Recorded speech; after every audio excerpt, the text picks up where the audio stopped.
what's going on, guys? I hope that I hope my Wi-Fi connection does not betray me today. I thought that I would come in really quick and answer some financial questions. I wanted to come in and say hello to everybody. Hello on Instagram. My Instagram is The Real Boyce Watkins. Also, the Black Financial Channel. I don't know if I mentioned to you guys on the Black Financial Channel every Monday. We're doing this new show called Life's a Pitch. And Life's a Pitch is basically a black business pitch competition where we are bringing in black-owned businesses and letting them pitch to the community in order to let people support them if they want to. And so today we had a lot of fun, and we're going to keep doing it. We tested it out to see if you guys would like it, and it was really awesome, and it did really well, and everybody was excited, and people went and supported the businesses. And so it was really, really cool. So actually, if you want to be alerted whenever we are looking for businesses that want to be pitched, just make sure you get on the email list. Just go to allblackeconomics.com. That's allblackeconomics.com. And the reason we created Life's a Pitch is because, one, we realize that there are a lot of great black businesses out here that could use some help pitching, right? Some of the pitches I see could use some work, right? We're first generation entrepreneurs. You know, a lot of us didn't have parents that were running businesses, so we don't know what the hell we're doing sometimes. So when people pitch, Lene Javette, who's the CEO of Upscale Noir, we just pretty much critique right then and there. So you can learn a lot from watching people pitch, stuff like that. But then what we do is everything's positive. We keep it 100% positive, no bashing anybody's businesses, no dogging anybody out. And so even if the business sucks, like even if the pitch is really bad, we encourage people to do a wealth mob on the business. The wealth mob is where you go and you make that business owner wealthy with either support or knowledge, right? Support, knowledge, or marketing. Those are three things you can do, where you can either go there and say, I love your product, I'd like to buy some, which is great, right? That's the ultimate seal of approval. Or you can go there and say, hey, you know what? I wasn't really feeling what you were doing, but here's some suggestions. Maybe you can offer this product, or maybe you can change your pitch this way, or do this with your business, right? We want to make them better. And then the third piece is you can actually take their link and share the link on your social media. Our distribution network is us. We are our own distribution. So we're asking people to participate. We're doing the show every Monday night at 8 p.m. on the Black Financial Channel. That's theblackfinancialchannel.com, theblackfinancialchannel.com. If you have not subscribed, subscribe. I update content on that sucker every single day. I'm giving you stock market analysis. We give you all kinds of small business analysis. My brother Lawrence does a show there. We bring in black entrepreneurs. We bring in all kinds of black wealth builders who are doing amazing things. So it's kind of like a black version of CNBC, except better, because, blacker is better. The blacker the berry, the sweeter the juice, all that stuff. We know that we do everything better than everybody else. Give me an amen in the chat if you agree and you understand where I'm coming from. Do me a favor, hit the thumbs up button right now. If you haven't hit the thumbs up button, please hit the thumbs up button. And let me just mention to you guys really quick, and I'll mention it again at the end. There's the stock that I am really, really enthusiastic about this week, or really, really, how can I say? When I say enthusiastic, I mean I'm watching this sucker like a hawk. The company's called Workhorse. I've mentioned Workhorse to you guys in the chat before because I've been invested in Workhorse for a while. If you are an investor in Workhorse, raise your hand. Some of you guys had already seen the company before. Workhorse is a crazy company. They make these electric, or they own a company called Lordstown Motors, and they make these electric trucks. And the stock was trading as low as like $2 or $3 a share less than a year ago. Now it's up to almost $30 a share. So the growth has been astronomical. And I started buying in the stock maybe around $15 a share, largely because I was teaching in the options class. And in the stock options class, I was like, well, let's find some good stocks to write options on.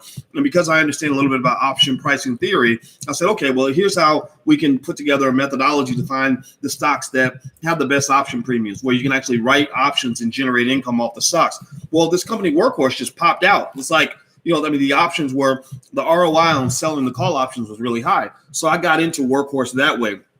And Alicia and I decided to invest, and we started to dump money into it. And the company just kept going up and up and up. And I remember I would go running with Alicia. And I'd say, oh, my God, I think we tripped on a gold mine. Look at this. I mean, the stock is 14, 15, 16, 18, 20, 21, 20, And so here's the thing. Here's what's interesting about Workhorse. Workhorse is now in a what I call a pregnant moment. The pregnant moment means that it's pregnant with something. Like you think about something that's pregnant, something's going to be born. You don't know if it's going to be a boy, a girl, a Martian, or a stillborn baby. You don't know what's going to happen. But right now, this week, as early as Tuesday, the U.S. Postal Service is going to announce how they're going to disseminate $8.1 billion, if I'm not mistaken. I believe that's the number. An $8.1 billion contract to decide how they're going to build their next generation of vehicles. And they believe that Workhorse is in line to get at least a big chunk of that deal. If they get that deal, that stock goes from 29 to maybe 39, 49. I mean, it just takes off. If they don't get the deal, then it's, you're talking about losing a lot of money. So what I did, if you want to know what I did, I bought put options. Put options are a type of insurance that you can buy in case your stock drops. Put options are a way to protect your gains. I'm not a big believer in being greedy when it comes to investing. So a lot of times I'd rather have a bird in the hand than to aim for 10 birds in the bush. So I went ahead and put some money back in to buy some insurance to protect the investment. But what I'm really wondering, I'm really hoping, and I did buy some shares that are just sort of sitting there that I didn't sell options on or anything. And so I'm kind of hoping they get the contract. So this stock has really been on my mind. I've been reading about it like crazy, and it's actually getting a lot of political attention. Apparently, I guess, because I believe it's in Ohio, the company, and Ohio is a battleground state. So Trump, it was down there basically, he was down there basically like bragging about how great the company is and all the great things that they're doing. And so they're kind of in the middle of the public eye in a lot of different ways. It's going to be real interesting to see what happens with Workhorse. So Workhorse is on my mind. I'm not telling you to invest in it. This is not investing advice. This is just me thinking out loud and analyzing out loud so that maybe you can gain something from the analysis. I don't know. Now, people always ask me like, what's going on? I'm noticing I'm getting fewer comments about the teeth or the weird way I'm talking. That must mean I'm becoming a normal person again.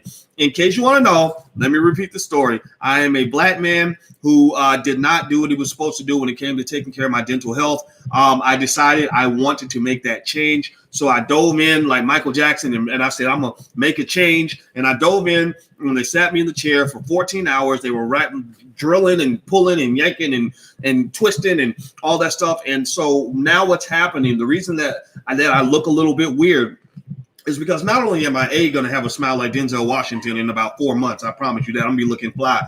But then two, they have to open up my bite. They literally have to, like my bone has to be stretched because I didn't do what I was supposed to do. So literally every day, the reason I sound a little bit different is because I'm getting used to talking in a different way and used to putting my tongue in the right place when I talk. I felt like that. So that's why I sound funny and I'm halfway fucking embarrassed about it. I ain't gonna lie, but you know what? Who cares? It ain't like I'm perfect anyway. I ain't shit. So who cares if I'm embarrassed or not? It doesn't even matter. So do me a favor if you could. Please hit the thumbs up button. Please hit the thumbs up, share, and subscribe button if you haven't done it yet. Also, don't forget this week on the 15th, Dr. Claude Anderson and I are going to start our Powernomics Masterclass.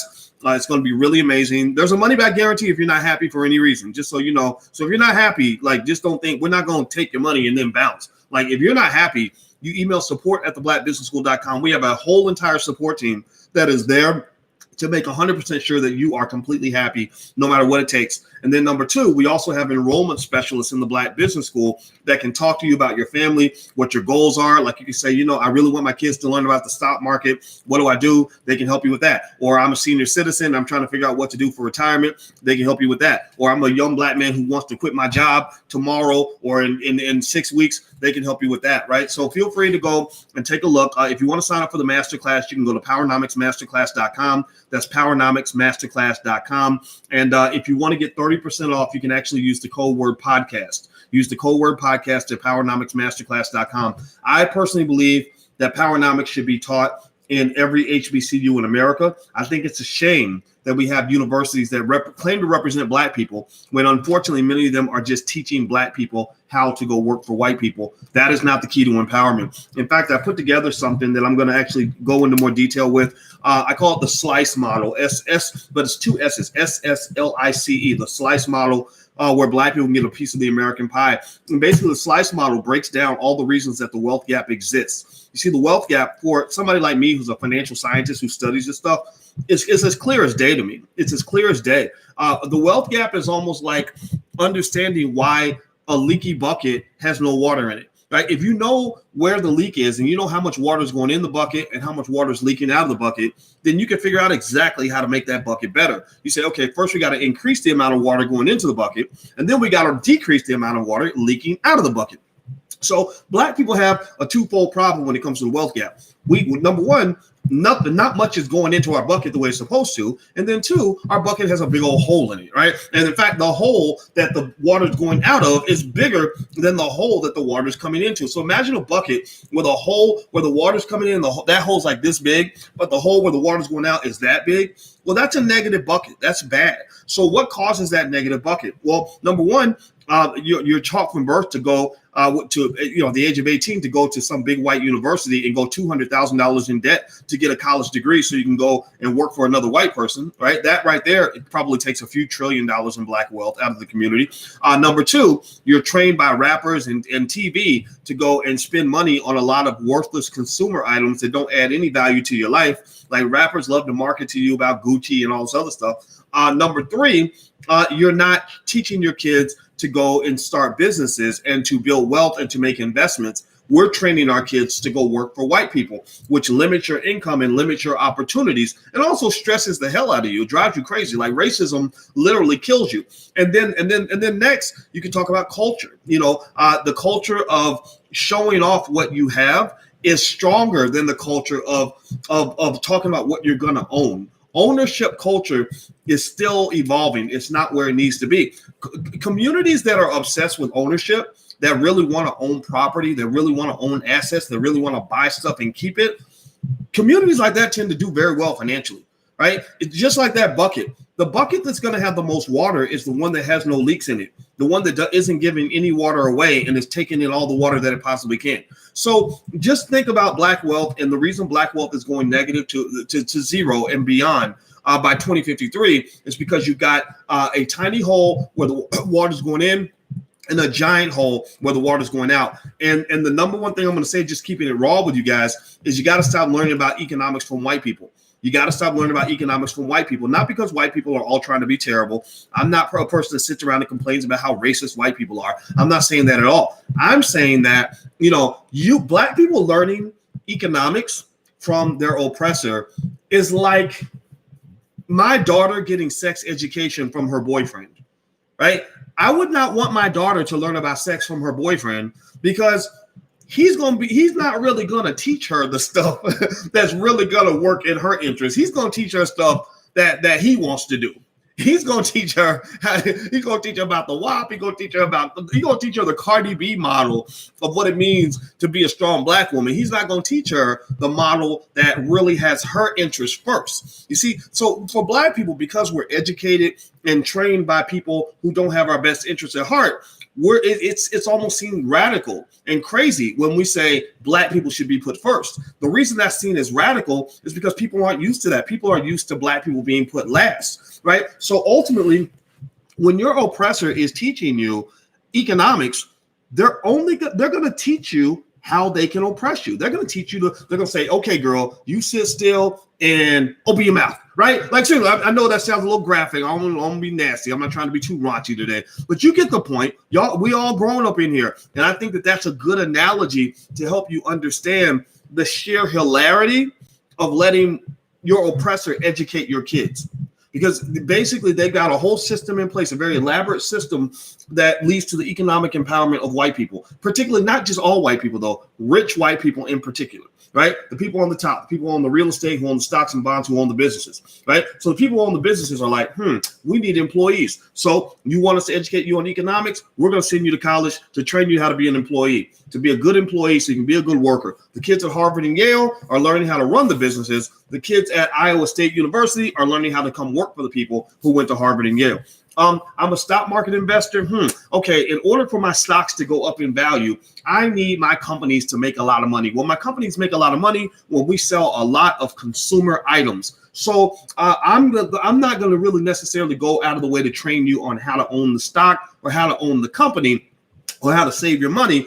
I'm going to train you on how to buy things, right? Consumer spending is the number one driver of the economy. And we go into debt so that we can maintain a high level of consumer spending because we become addicted to consumer spending the same way a crackhead gets addicted to the pipe, right? So we love to spend money because we're trained to spend money. Is that all they want you to do? It's not a surprise that they don't teach financial literacy in high school. They could easily fix that. They could easily teach people to save more money. But why would they want them to save? Because you would be holding your money. You're not giving it up. They want you to give it up. They want you to be economic hoes. They want you passing out that WAP, right? They don't want those wet ass profits. They want those wet ass profits. They want you giving it up. They don't want you to hold it back, right? So they're going to train you to be a consumer because that guy at the top, those people at the top who are the investors, are making money when you are consuming products. You go buy a pair of Jordans. I own the Nike stock.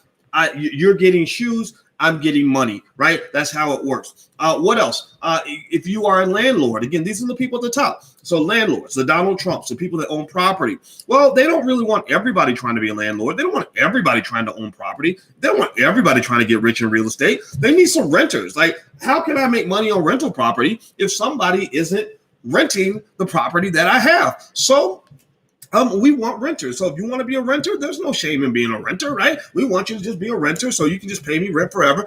Because guess what? When you're paying me rent, I'm taking that rent. I'm taking 80% of it. 20% I get to put in my pocket. The other 80% I'm going to apply to the mortgage. So you as my renter are going to pay the mortgage on my property so that after 20 or 30 years of you paying the mortgage on my property, I will have a ton of cash and a ton of wealth because I'll own the property and I'll get the capital gains that come from the growth and the appreciation in the value of the property. You get nothing. You don't even get a thank you at the end of the day.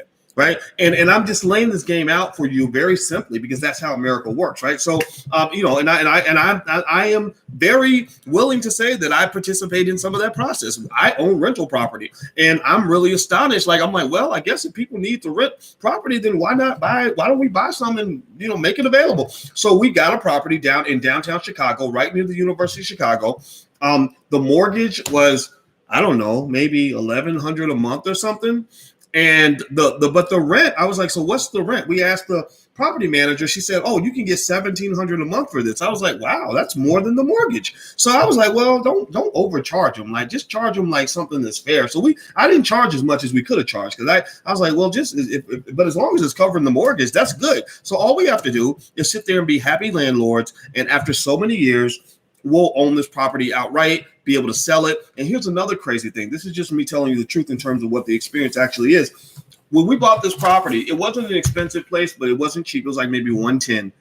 The lady called about maybe a month in, right in the middle of COVID now, right in COVID when everything's kind of going to hell. And she says, oh, you can sell this. The Asians, they buy up units all through this building. And you know that you could actually sell this for a $40,000 profit right now if you wanted to. And I was like, what? I was like, we haven't even owned it that long. We only had it for 3 weeks. And she's like, yeah, they would love to have it. And they would buy it all cash from you for a $40,000 profit now. And I was like, no, if it went up $40,000 in 3 weeks, then let me just hold that sucker for about 5 or 10 years and really turn it into some real money. Right. So I think at the end of the day, I think that we want to change the thinking, right? So change the culture in your house. Don't wait for America to get on board with Black empowerment. It ain't gonna happen. Don't even wait for Black people to get on board with Black empowerment. A lot of Black people ain't trying to hear that Black empowerment talk. They're still learning how to be Black and not be scared to be Black. Like seriously, they're just now waking up. Like a lot of the woke folks, like we've been talking this woke stuff for a long time. If you go back and read articles I wrote in the 1990s, I was saying things that seemed radical at the time. They're not radical now. So they're catching up. They're just now waking up and kind of gaining awareness. They're like babies of Blackness. A lot of you have been Black for a very long time, And I encourage you to be as black as you can be. The downside of that, though, the downside of being blickety black, like black first, and just, really as a common sense factor, believing that blackness is important and powerful. The downside is that you're probably ahead of your time, right? Like most of your allies, I figured this out because I used to be so mad. I'd be like, man, why don't these people get it? Why is everybody trying to be mad at me? Why am I losing friends because of some of the stuff I'm saying? And I realized that most of my allies are not even born yet. Like the people who are really going to get me the most are people that are going to be born in the year, 2040 or something, right? So it's okay to be ahead of your time. You just get the burden of kind of pushing the envelope a little bit. And I just want to be here to encourage you that you're not crazy. There's nothing wrong with really loving yourself. There's nothing wrong with putting your people first. That's what everybody else does. There's nothing wrong with wanting your family to have prosperity as opposed to victimhood.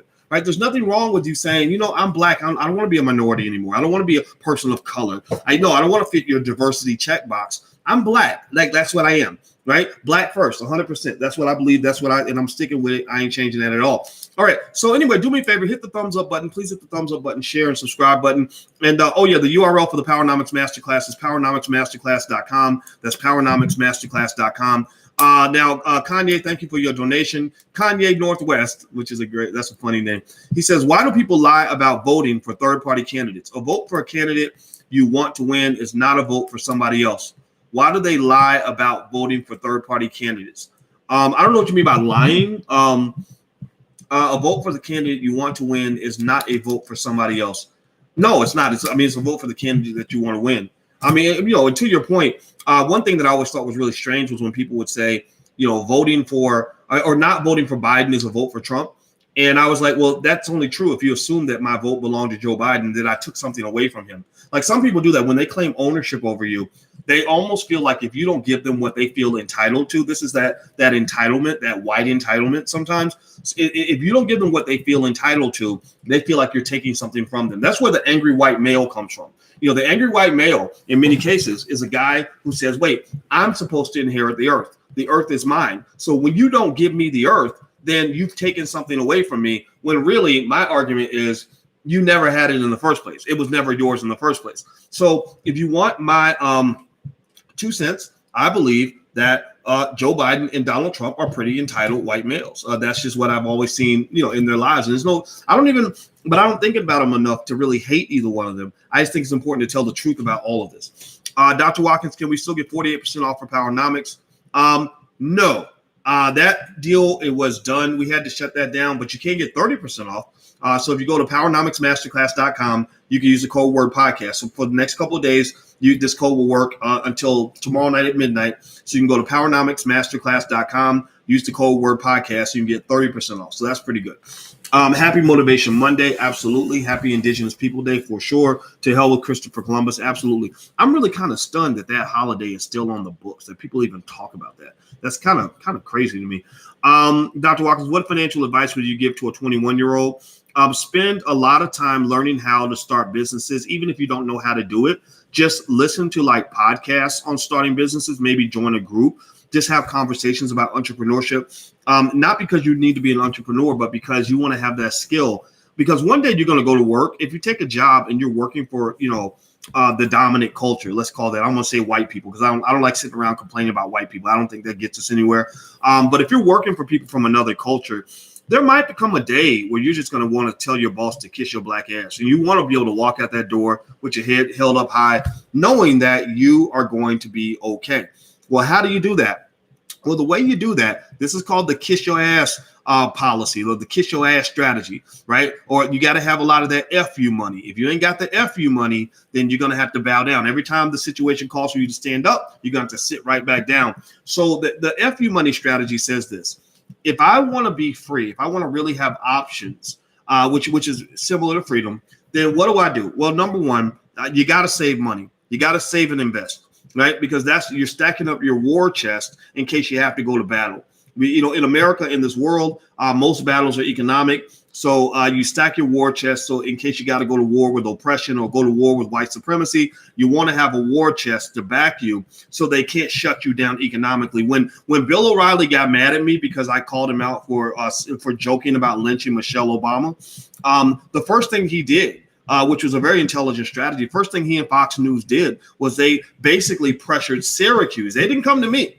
They went to Syracuse because they said, we want to get him fired from his job, and that'll make him shut down. The only thing that saved me was that I had investments and I had other streams of income. So you want to have your investments locked down. So you start investing stock on a regular basis, Ashley, every week. I don't care how much money you make. Even if you're making $10 a week, you take 10% of that $10 and you tithe it to your future, like you're tithing to Jesus, like white Jesus, black Jesus, baby Jesus, or no Jesus. I don't care who you're tithing to, but you got to tithe to your future self. So you're you're investing every week in the stock market.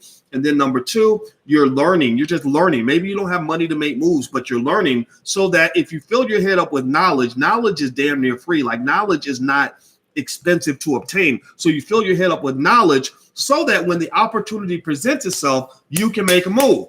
There are lots of people out here who have $1 million opportunities that will literally get in their face and they, hey, $1 million over here, right? Seriously, like right in their face, and they can't even see it because they don't even have the skill to identify opportunities or to take advantage of them.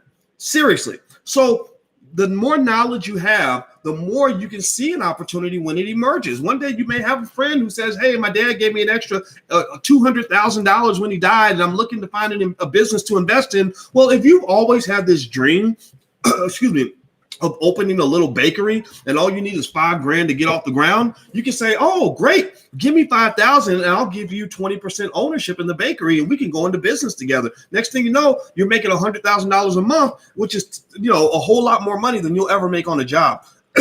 I'm telling you, being a black entrepreneur, somebody please testify in the chat if you agree with me. Being a black entrepreneur to me is the most exciting, most liberating, most fulfilling thing in the world when it's going well. It's not always easy. Sometimes it's a pain in the butt. Sometimes you got the ups and downs, but everything's going to be stressful. Going to work for white people every day was really stressful, right? So either way, you're going to have your tough days, but the good days are just so wonderful. Like I didn't have a lot of good days when I was working with white people every day. It wasn't that I hated them. It was just I got tired I was always on pins and needles. I was always worried about the other shoe dropping, always dealing with stuff that I didn't feel like I deserved to have to deal with. Whereas being free as an entrepreneur, I can't explain the joy that I get every day, waking up, doing something I love around the people I want to be with, and knowing that I can shape my own future just by coming up with good ideas. Finding a better way to do things. It is so fulfilling. I really encourage you to at least look into it. Don't write it off before you even try it. Seriously, I can't stand that Negro naysayer mentality. The Negro naysayers are the people that find a problem with every solution. Like they're almost offended by black empowerment. Like when you tell them that you don't have to be a victim, like they're mad at you, like you stole something from them when you took away their victimhood. That I feel bad for those people because their potential is so limited. Like they don't need an oppressor because they've done a good job of oppressing themselves. The best way to oppress yourself is to not dream big. If you always have tiny little dreams and you achieve tiny little goals because you're scared to try, then the white man ain't got to do his job because you're doing it for him. So let's not do that. Let's not oppress ourselves. Go for it. Like give your kids confidence. Go for it. Go for it. Go for it. All right. Let me see here. All right. So let's see. Feel free to throw some questions in here. I'm going to be quiet for a minute. I've been talking so much. Hit the thumbs up button. If you haven't hit the thumbs up button, please hit the thumbs up button, share and subscribe button. And don't forget that show that I mentioned, Life's a Pitch, where we're doing the Black Business Pitch Competition every Monday night at 8 o'clock. It's on the Black Financial Channel, theblackfinancialchannel.com. So subscribe to the blackfinancialchannel.com. We have a Black Financial Channel Instagram. Also go to follow the Black Financial Channel on Instagram. Every day, I'm always talking financial stuff every single day. So I think that this is a great way for you to get exposure to black businesses and what's going on in the financial world. So how do you structure taxes when investing? You know what, Dirty Worm, what I would do is make sure you get a good accountant so your accountant can kind of work through that for you. I'm not an accountant. You need one. And you want somebody that's going to make sure that you're good, IRS wise and stuff like that. I want the old Boyce back. You don't like the new Boyce? I like the new Boyce. What are you talking about? What do you mean? When am I coming to Philly? Probably some point soon. I love Philly. It's one of my favorite places. What time do I come on live? Just any time. It could be any time of the day. But I do know one time I've nailed down, like I said, Monday night at 8 o'clock on the blackfinancialchannel.com. Lene Javette and I will be live with the business pitch competition every Monday at 8 o'clock on the blackfinancialchannel.com. If you want to be considered for the pitch competition, you want to pitch your business. And I think it's great. It's a great way to get exposure for your business, to get feedback on your business. It'll make you better in terms of presenting your business to people that might want to be investors or clients or whatever. If you'd like to be on the list or you'd like to be considered, get on the email list. The email list, you can get on it at allblackeconomics.com. That's allblackeconomics.com. And on that page, you also get a free copy of my book. It's called It Takes a Village to Raise the Bar. It Takes a Village to Raise the Bar. That's the name of the book. You lost a lot of weight and looking good. Thank you very much. I'm going to keep trying to lose weight. One thing that happened was when they did the dental work, they did tell me this. They said your face is going to change its shape a little bit because when your teeth are not where they're supposed to be or doing what they're supposed to do, it can make your face kind of weird. And so now my face is like thinning out and I'm getting like Alicia was like, you look different now. And I do, and I will. And that's what it is. So that's what's going on. What do you think about Forex? I think Forex is fine. I don't dislike the market. I think it's cool, but it's not as easy to make consistent money in Forex as it is in the stock market, just based on the theory. The Forex market is what they call a zero-sum game, where, when you make money, somebody else is losing money, right? Somebody else is on the other side of that trade, whereas the stock market is a place where a lot of people can make money if they all do the same thing because the economy is always growing, right? So now if the economy were shrinking, it might be a different conversation, but it's not. Well, right now, actually, during COVID, it's shrinking. And in that situation, what I really see is one where it's a matter of kind of picking your spots, right? Picking the industries that are going to benefit during COVID. No matter what the economic conditions are, you could be talking about the Great Depression. There's always some part of the economy that's benefiting. There's always somebody who's getting rich during the worst economic disaster in American history. In fact, actually, during COVID, you know who's winning big time economically and politically during COVID? There's a lot of people winning, but one of the biggest winners is China. China. If you follow global affairs, you will see that the Chinese, they kind of dealt with COVID like gangsters. Like first of all, I'm sorry, but I don't get offended when people say, "Oh, it's the Chinese virus." I'm like, yeah, because it came out of China. The Chinese, it came out of a Wuhan lab or something, and they say it came out of that market, but there's a lot of evidence that it didn't. I don't really care exactly where it came from. I'm just paying attention to the dynamics. So this virus comes out, it conveniently shuts down the global economy completely. Like the lights go out, and when the lights go out, imagine a bunch of people in a room and suddenly the lights go out. And let's say somebody knows that the lights are about to go out and he wants to pickpocket everybody while the lights are out. During the middle of the confusion, when everybody's screaming and hollering and trying to figure out how to turn the lights back on, he's reaching in everybody's pocket. That's kind of how China operates. Because if you recall, China, if you ask China, even 2-3 months ago, hey, that virus that's ravaging the rest of the world, it started in your country. And, it's you were the epicenter of this virus. So clearly you must be struggling with this virus. They were like, no, nothing to see here. We completely contained it. We completely controlled it. We have no new cases. We had 12 new cases last week. We have 1.2 billion people, 12 new cases, right?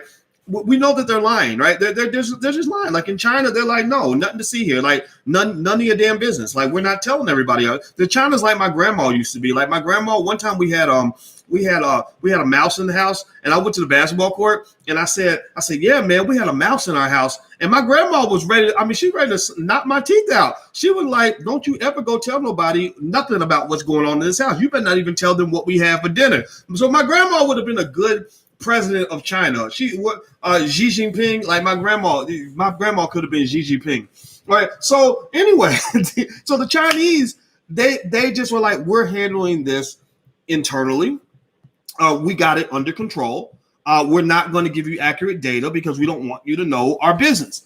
And they just kept going. And I believe that what they just said is they said, yeah, we're going to lose a couple 100,000 people, but we got 1.2 billion people to feed, right? Which is a big number. So we'll lose 0.1, like 1/100th of 1% of our population, but the other 99.99% of our people are going to be fine. Right. That's how China kind of thinks, because they think in a very collective fashion. They believe the group is more important than the individual. I taught a finance class in China, And I remember the students, I asked them, I said, how come you guys don't really talk in class? And they said, because when we were kids, we were told that you sit down, you shut up, you listen to the teacher, that the group is more important than you, that getting all the attention on yourself is a bad thing, that the fattest pig always gets slaughtered. That's what my students in China told me. So I learned a lot about Chinese culture. They're very powernomics oriented. They're very, very group oriented. Sometimes that's a good thing. Sometimes it's a bad thing. It's a good thing for group power. It's a bad thing for democracy, right? The Chinese are very bad at democracy. That leads me to Hong Kong. So China has this problem child called Hong Kong. Hong Kong was under British rule for 99 years. Then suddenly they handed, Hong Kong over to mainland China. Well, the Hong Kong people are like, we don't want to be under Chinese rule. We want democracy. We want freedom. So if you go back a year ago, remember LeBron James got in trouble for this. LeBron James got in trouble for not challenging the Chinese government. Remember that? Anybody remember that? Where everybody was mad at him because LeBron was like, well, Chinese, they're going to do what they're going to do, because they're making money. The NBA is making insane money in China. When I was in China and I would go to the cafeteria, I remember all the boys, every single boy in that school was watching the NBA finals every day on it was back in the Kobe Bryant days, and they were all watching Kobe in the NBA finals, all the boys. Like and then I asked them, and it's funny because in China, they're terrible basketball players. Like I went to the basketball court and I felt like Michael Jordan. Like I'm a brother. I've been playing ball since my whole life. So I was able to do stuff and get rebounds, and they didn't even know how to box out. Their defense was terrible. They couldn't dribble, but they love basketball for some weird reason. I asked one of my students, I said, it seems like all the boys love basketball. And he said, yes, in China, all boys play basketball. All my friends play basketball. So they love basketball. So the NBA is growing in China. A lot of money's being made over there. That's why LeBron was like, I ain't got nothing to say about that. Well, in Hong Kong, they had massive protests. Millions of people on the street. The Chinese cannot gain control of Hong Kong under any circumstances. So the virus conveniently comes along. And then for their safety, they start passing laws. They start passing draconian laws that basically say, if you gather in groups of more than 2, we're going to have to arrest you for your safety because we want to have a civil China, and in you gathering in groups is dangerous. So we want to keep you safe. Right, even though Hong Kong didn't have that many corona cases, but that was their opportunity to pass the law. Now in Hong Kong, you can't do nothing. Those protests are dead. Go read up on it. Go read if you're a reader, if you like to read The Economist or Wall Street Journal, read about what's going on in Hong Kong. They are locking up the biggest activists in all of Hong Kong right now. And in China, when they lock you up, they don't play. They will kidnap you in the middle of the night, not tell your family where you're going, and people will just think you're dead. They'll wonder if you're dead. They did this. They went to the most famous actress in all of China. She was basically involved in a tax evasion kind of thing where they weren't reporting how much money they were making. So imagine a big superstar like an Oprah Winfrey level type star. She just disappeared.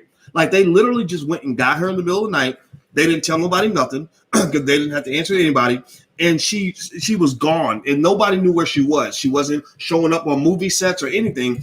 And then about 3 months later, she reappears, and suddenly, and on social media, she writes this really long, contrite statement like, I am so sorry. I have disgraced my family. And they charged her with a $100 million fine.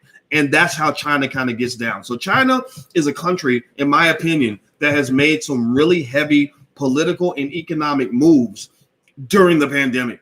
And I'm not saying that it's right or wrong. I'm just going to say that's kind of what you're seeing. That's why you're seeing a difference in the wealth gap right now, because other people that made really gangster moves during the pandemic, Jeff Bezos with Amazon. Jeff Bezos was like, yeah, a few of our people are going to get sick, but we got 1 million employees. Most of them are going to be fine. 99.9% of them are going to be just fine. So I think they have maybe 20,000 cases, which is bad. I think maybe 1 death or something like that. But they had over 1 million employees who survived, and Amazon stock shot through the roof during the pandemic.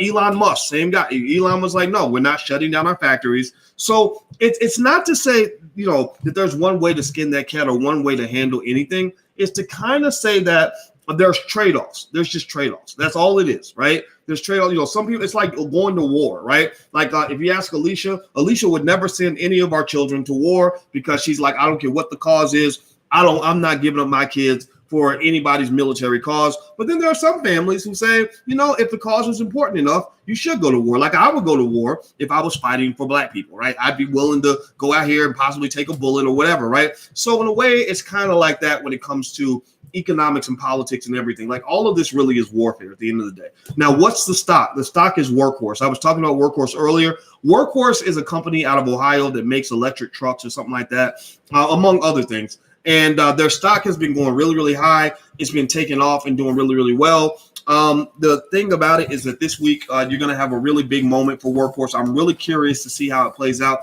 I'd be stunned if the stock doesn't make significant moves either up or down. It was already doing that over the weekend. If you follow the stock, you'll notice the company was shooting, like it just kept going higher and higher and higher. And I didn't mind it, because I invested in it, whatever. But the thing about it is it could actually plummet. Like if it doesn't get this deal with the U.S. Postal Service, this $8 billion contract, or at least a piece of it, I'm really curious about how that's going to affect the stock price. The ticker symbol is WKHS.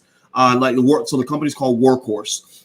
So feel free to take a look at it. I'm not telling you to invest in it. A lot of the growth has occurred though. I mean, the company was trading at like $2 or $3 a share. I wish I'd bought back then, but I jumped in maybe about 14 or 15, and then it just kept going up 16, 17, 18, 19, 20, and now it's almost at 29 or 30.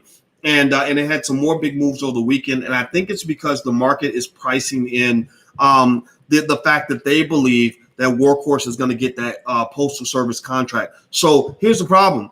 In a way, you're living on a bubble. The price is built on a hope and a prayer or an expectation, and expectations can always be shattered, right? High hopes can be killed. Dreams can be killed, right? So if the USPS comes in with a dose of reality that says, there is no contract going to Workhorse, then there's no amount of drop in the stock price that would shock me. I mean, I've seen stocks drop from 28 to, $4 a share. Right. So if you want to know how I plan for that, I went ahead and I protected some of my gains by buying some put options.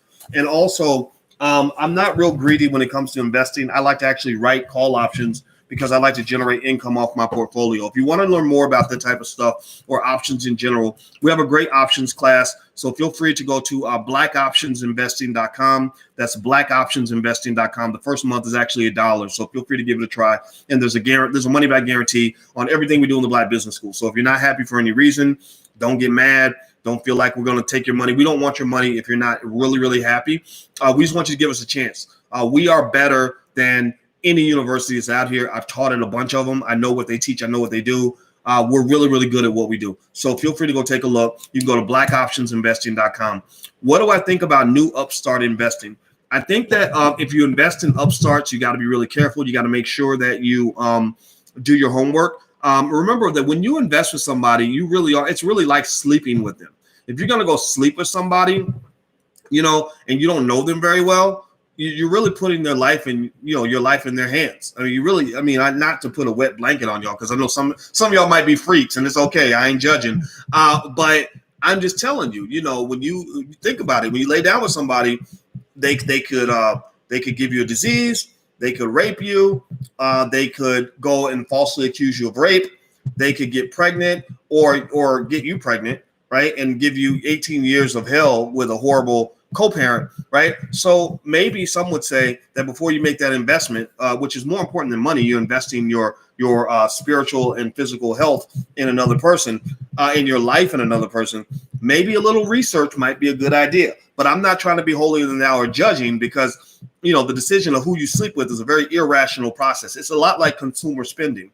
A lot of spending that companies want you to do, they want you to do unconscious spending. They don't want you to be analytical. They don't want you to think critically, or even voting. They're not trying to get you to logically and critically think about the voting process. They want you to go just get your booty to the polls. So they want you to vote because everybody else is doing it, or they want you to vote because they got you all emotionally riled up, right? I'm not dissing. I'm not telling you that you should vote. If you go vote, like whatever you're going to do, just go do it and come back so we can really talk about what Black people need, right? Because I'm not convinced that's the solution. But the point of the matter is to say that, I think the same thing is true with almost any investment you make.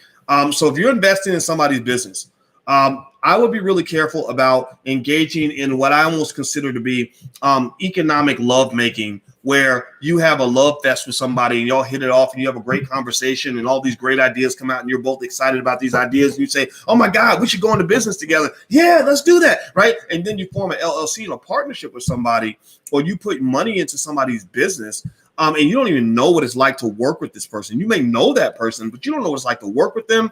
I mean, having a bad business partner is really a lot like having a bad spouse. You know, like it sucks to be in a relationship with somebody who doesn't want to try, or somebody who wants to cheat on you, or somebody who's lying to you every other day, or who doesn't halfway show up to put in any type of effort to make the relationship work, who doesn't know how to resolve disputes, right? Who doesn't have any skill, right? Skill in the bedroom, skill when it comes to conversation, skill when it comes to just socialization. Like you're bringing your colleagues into, to your house for dinner, and you got some ghetto dude who's embarrassing the hell out of you, and you're trying to become, a high level manager at the company, and he's embarrassing you. There was a lady I knew one time in a neighborhood I lived in who was like a corporate-y type of lady.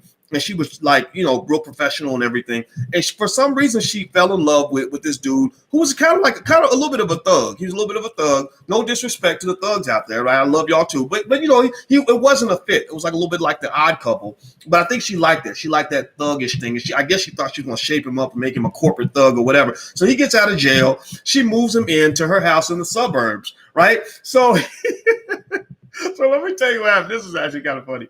So one of her neighbors sends her like a Christmas card, and the Christmas card is like a friendly little like, hey, Merry Christmas, and it has a picture of their family, and the man of the house who sent the card, his name is on there, right? Like, let's say his name was Joe Smith. It was like the Joe Smith and family want to wish you a Merry Christmas. So one day, a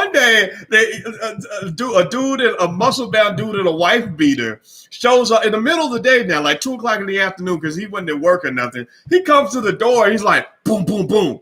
And so he answers the door, and he's like, and the guy's like, what the fuck is this? And he's like, what the fuck is what? Well, why are you sending shit like this to my wife? So he was like, man, hey, bro, it's a Christmas card, man. I promise you, I'm not. Well, keep your Christmas cards to yourself, homie. And so he throws the card in his face, right? So basically, I know that was a little bit of a tangent, but that's kind of what it's like. I think not just to choose the wrong partner in life, but also in business too. You gotta vet people that you let into your financial world. Like if you're investing in somebody and investing with somebody, it's really like going to war with that person. It's like you're LeBron, you're trying to win a championship. You maybe you want to think carefully about what teammates you want on your team. Think about it. When LeBron had the right teammates, he became an NBA champion. A year ago, when he had the wrong teammates, he couldn't even get to the playoffs. So think about this, right? LeBron's still the same guy. He's always been LeBron. He was probably better last year than he is this year because he's a year older, right? So how is it that with one set of teammates, he's a champion, another set of teammates, they're one of the worst teams in the league? Well, that comes down to vetting and making sure that the people you choose as teammates in your life, your romantic partners, your business partners, just your friends and associates, are people that are going to make you better. You want people around you that understand what it takes to win championships, right? Like New Edition said, tell me, baby, can you stand rain, right? I personally, when I work with people in a romantic relationship, when I chose to be with Alicia, when I choose people that I want in my circle that I will go to battle with, my question always is, can you stand the rain? Because if you can't stand the rain, then I'm not trying to go out here and get wet with you, because I'm gonna be out here getting wet by myself, right? So if Alicia, like Alicia is a professional Black woman, she has a PhD and she's very esteemed and successful in what she does. Well, let me tell you about the other side of her.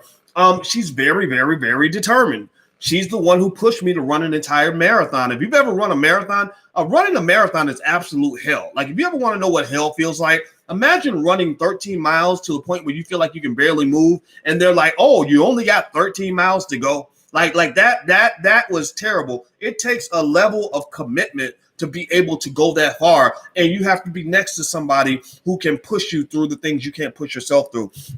Getting our PhDs was like pure hell. She dealt with crazy white people who did not want her to graduate. Every black student she started her program with did not finish. She was the only one who made it because she basically said, well, we're going to have to do this. We're going to have to just go to war, right? And I like that, right? I like the idea of knowing that I'm standing next to a woman who's not a goddamn powder puff, who's going to be able to go through the hell that a black man goes through and isn't going to buckle at the first sign that things are tough. Don't think that I didn't have women that I met that were beautiful and friendly and appealing, but some people ain't built like that, right? Some people are not built like that. So if you're trying to do something special, significant in your life, find the right teammates that can sit next to you that will really, really go to hell and back with you. That's why I love the Nation of Islam, because they build a better black man. They build a better black woman. They build quality people that are really going to go in the trenches with you, that'll put it on the line with you and don't have any fear, who will resolve conflicts with you, who will fight to preserve the relationship, who will do everything necessary to try to keep things going. That's why I have an enormous amount of respect for the Nation of Islam. That's what I call being on code. All right. So anyway, let me read some of your comments. I see. Let's see here. Per se Luxury says, use the code word Boyce for your free bling backpack. All right. So you can go to Per se Luxury. Oh, that's a great, smart way to get some good low cost advertising. So did you put your URL in here, or should I just say Per se Luxury? Per se Luxury. I'm saying it over and over again so everybody will hear about your company, so you get that free advertising. Per se Luxury. Use the code word Boyce and you get a free bling backpack. Well, I kind of want one of those for the kids. Exclusive. I don't think I'll look good with bling though. I'm not a jewelry guy. Banderdash exclusive.tv, and they spell exclusive with an X, just X exclusive, is where content creators get paid. Watched you for years. Great information. We're a black-owned business. Okay, Banderdash. All right, exclusive.tv. So everybody go support exclusive.tv. Exclusive with an X. Not, it doesn't start with an E. It starts with an X. Okay, guys. In New Teeth or Invisalign, it's dental work, new teeth kind of thing going on. So yeah, that's why I'm talking a little bit funny. So don't make too much fun of me. It'll hurt my feelings. All right, guys, let me see. I'm gonna answer a few more questions. Can we expect another 10% drop in the Dow this year? I don't know. I don't see anything. If it happens, it's going to be unexpected. I see optimism. I see everybody wants the market to do well. The market is a self-fulfilling prophecy. I believe that investors are looking for any excuse to bid up the prices of stocks. I believe that all the new equity investors from Robinhood are going to be a net plus for the market. And additional stock market participation is a good thing for the world. I wish more black people would invest. I'm imploring you to invest, because the number one factor in the wealth gap is stock market participation. That's why they're running away from a lot of us, is because they're invested in the stock market. It's very hard to become wealthy without investing in the stock market. Really, really difficult. Because even if you have money, it's not going to grow. And with inflation and all that, you want your money to grow. But anyway, also the vaccine. The vaccine is the game changer. The election is going to make a difference, but both parties are going to boost the market. Both parties are pretty pro-corporate. There's no such thing really as, like, I know people say, oh, Biden's going to bring in socialism and all that. That's not true. They're not socialists. They're into like LGBT and stuff that I'm not really interested in. But they're not socialists. They're corporatists. They're all corporatists. So all of them are going to take care of corporate America, which is going to boost the market, which is why I believe you want to be invested in the market. The other thought is, the Democrats, if they get a blue sweep, which I don't know if they're going to be able to take the Senate or not, but if they do, you're going to see a massive, gigantic, supersized stimulus package. And that supersized stimulus package is going to be highway robbery for rich people and corporate America. It is going to be yet another opportunity, just like the first stimulus, for all the wealthy people to go in and literally rob the cookie jar. Like, they are going to clean the cabinet bare in the Treasury. And sure, okay, working class people and families will get something, but really a lot of that wealth is going to go to the top. And it's very sad, but that's just what it is. People that understand that system are the ones who get rich off of it. It sucks, but it is what it is. And what that's going to do, though, is that's going to push up the stock market. The market is waiting for a stimulus package. When a stimulus gets passed, it's going to boost the market. Number two, the big game changer is the vaccine. They're going to have a vaccine. And I don't honestly, I'm going to tell you the truth. I think that we could actually live with this virus out there. When I looked at the numbers, the numbers just didn't rattle me. They weren't like Ebola type numbers or even swine flu numbers. If it was swine flu, I wouldn't leave my house for a year if swine flu was all through the United States. If they ever say swine flu is breaking out, then just know you're gonna be talking to me through the computer screen. I will not even shake none of y'all's hands because I don't want the swine flu. The mortality rate for swine flu is about 60%. You do not mess with swine flu. You do not mess with Ebola. With this, 40% of the deaths were people that were actually in nursing homes. So these are people that probably could have been taken down by the flu. Less than 1% of the deaths were people under the age of 40. Most of the very small percentage of healthy people actually died. So what does that say? Well, that means that we're going to continue to function. The world's going to move forward.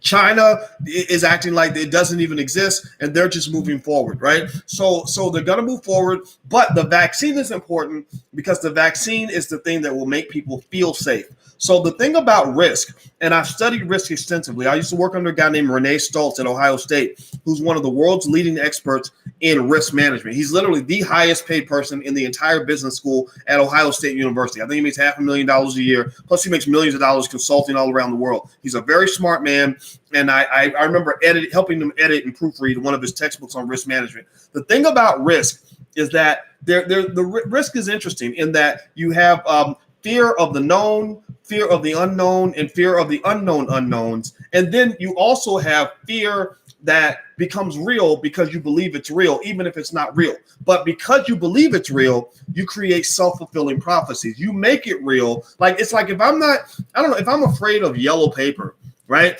There's no reason I should be afraid of yellow paper, right? But imagine if I had yellow paper phobia and yellow paper just scared the hell out of me, right? Well, if yellow paper scared the hell out of me, then what would I be doing? I'd be like, oh my God, right? And maybe I'd start sweating, right? I would go crazy, freak out, knock the microphone off the table. I'd probably go off the air because I'd be freaking out over this yellow paper. All that's real, right? Like my busted computer is real. The sweat from my body, the stress in my body is real, right? So what's happened is I've taken something that is not real and made it real. So a lot of the fear that's infected society, 90% of us are infected with fear.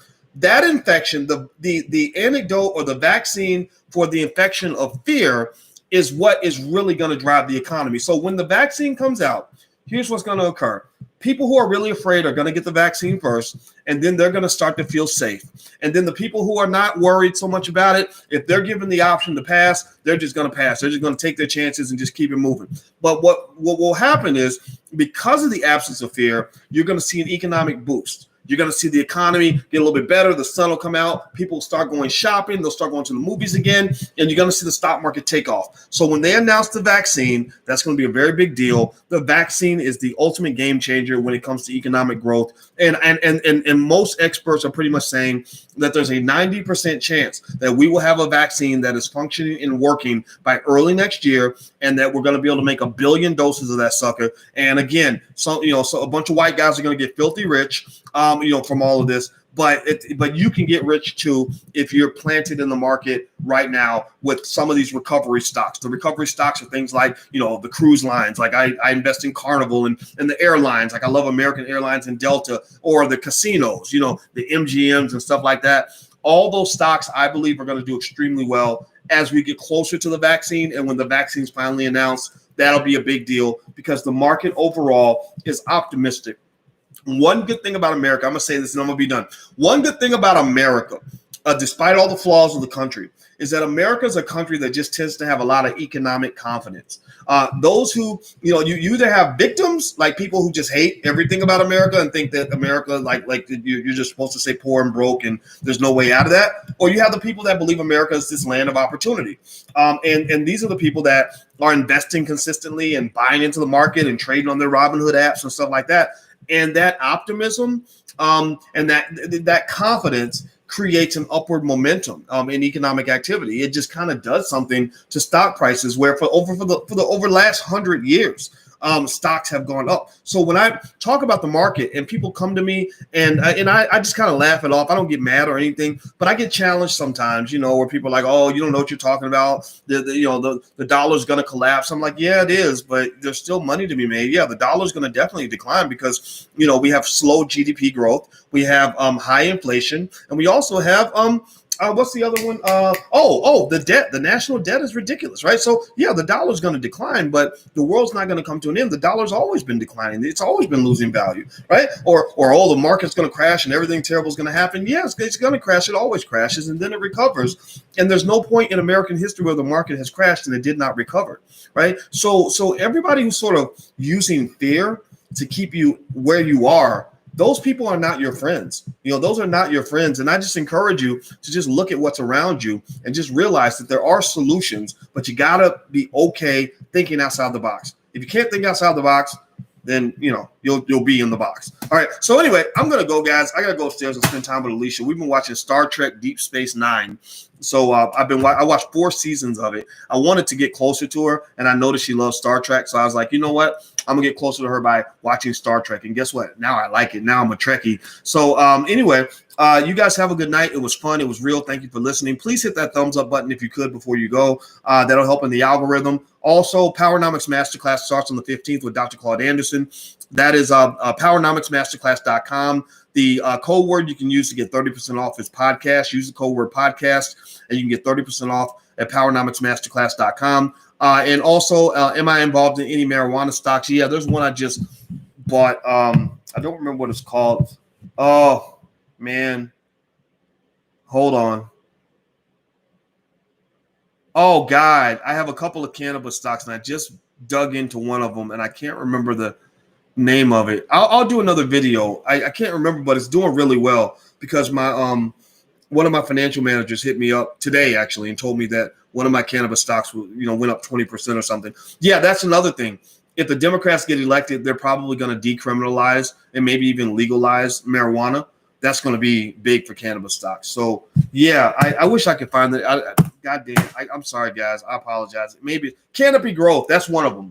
So there you go. Canopy Growth. All right, and if you want to know more of the stocks I'm picking, I actually give my students a big list every couple of days. So feel free to go to theblackstockmarketprogram.com. The first month is $1. That's theblackstockmarketprogram.com. You can see everything I'm picking. There's a private blog where students can ask questions, and also there's a whole curriculum of a bunch of stuff. You'll know everything there is to know about the market. Just sit and listen to me for a while, and I'll make sure you're better than 95% of all people when it comes to understanding the market. Because that's the benefit of having a PhD in this stuff. I'm not just a stockbroker. I'm not just a guy who made a little money in the market. I'm a person who had to spend 12 years incessantly studying high-level mathematical theory behind how the market works. So I can literally take any situation you describe to me and translate it to financial terms. You have no idea how weird that makes you and what a different level it takes you to in terms of understanding. And then I became a professor and spent another 20 years writing research papers. So that's why my teaching is a little bit different. And that's why I'm so adamant about the importance of solving the wealth problem as our key to liberation as Black people. If we solve that problem, if you solve that in your family, that's going to kill 80-90% of the problems you would have that come from being Black in America. That's just what I believe, and I'll stick to that till the day I die. So take care, guys. Have a good day. Love you. Thank you for listening. I'll talk to you later. Bye-bye.